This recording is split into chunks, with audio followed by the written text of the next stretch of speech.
faithful. That is, obeying God no matter the consequence. She thus reminds us of the hardships that Jeremiah the prophet endured, as well as our own obligation to share Christ's message with the world. Being faithful, my dear friend, will come at the cost of suffering and sacrifice, namely, opposition from the world that does not gladly submit to the word of God. For Jeremiah, being called at a time when priests, kings, and the people were not interested in the things of God, and being asked to speak for God, his mission meant for him pain and heartbreak.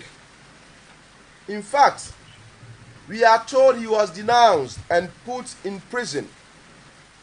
His friends sided with his enemies, with several attempts being made on his life. He felt alone, betrayed, discouraged, an outcast, and a stranger to his own brothers and sisters. Yet, like Jeremiah, Jesus tells us not to be afraid, but to speak out on his behalf. My dear people of God, it is this speaking out, it is this speaking on behalf of the Lord that will bring us suffering, that will bring us pain, that will bring us hatred. Yesterday, for those of us who listened to the news, there is something you observed about the primaries. And you ask yourself one question. In our quest to fight the coronavirus, in our quest to overcome COVID-19, do we have two rules in this quest? A different rule for politics and a different rule for the church. But the question still remains. Human nature can never be trusted. The same human being who is afraid of going to the church to worship the Lord is the same human being who, without regard for the protocols of COVID-19, is out there jubilating because of electoral victory, is out there voting. But when it comes to coming to church, this same human being is afraid and scared. My dear people of God, how can we claim to be sons and daughters of God when by our very lives we are portraying that what matters in our life is not God, but what matters in our lives is our personal interest and our personal comfort? Today we are living in a world where we are told when you are coming to church, we are to check your temperature. And I was wondering, those who went out to vote yesterday, how many of them had their temperature checked? This is the society we are living in. Today, Jesus reminds us that, like Jeremiah, should we take a stand for God, that stand for God will come at the cost.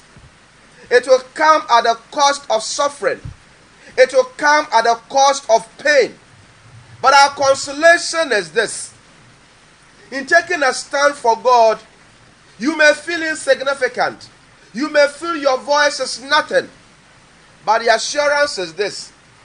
It is not what you think your voice will be, but rather how God will use your voice to manifest His glory.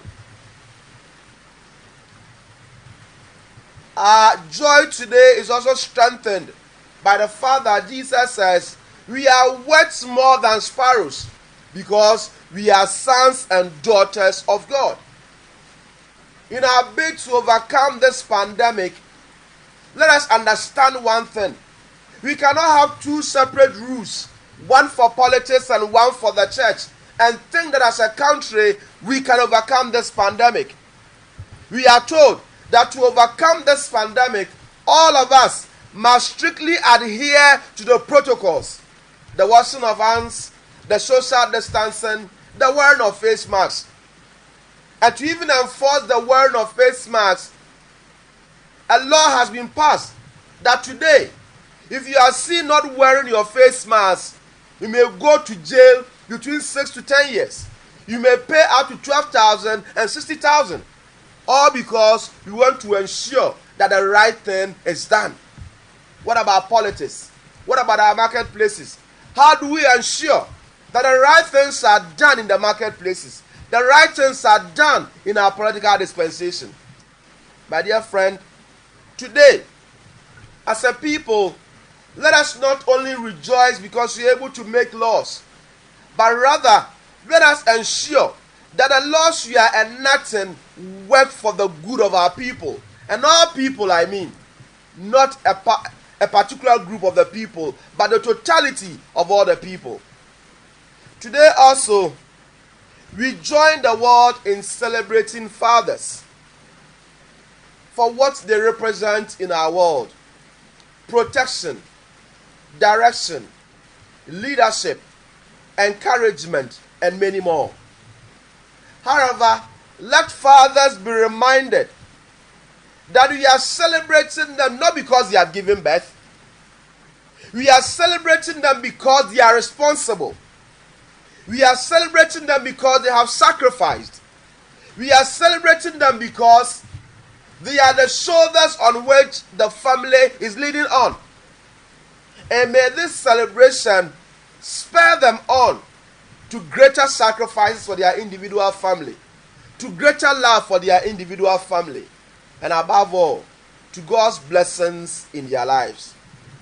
Let us therefore pray that God in His own mercy will help our world to overcome this pandemic and give joy and strength to all fathers on this particular day. May He bless us all.